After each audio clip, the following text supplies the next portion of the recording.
ஈரோடு மாவட்டத்தில் அமைந்துள்ள புனித மலைதான் சென்னிமலை. பண்டைய காலத்தில் இந்த மலை முழுவதும் அடர்ந்த காடாக இருந்தபோது, இரவுகளில் மலை உச்சியில் ஒரு தெய்வீக ஒளி பிரகாசிப்பதை மக்கள் அடிக்கடி கண்டார்கள்.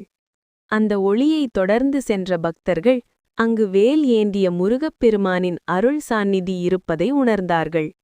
முருகன் இங்கு தன்னை நம்பி வணங்கும் பக்தர்களுக்கு துணிவு, முயற்சி, நம்பிக்கை அருள்வதாக அருள்பாலித்தார்.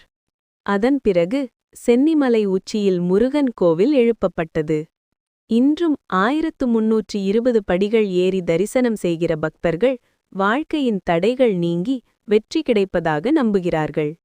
முயற்சியை கைவிடாதவர்களுக்கு வெற்றியை அருளும் தெய்வமே சென்னிமலை முருகன். நன்றி.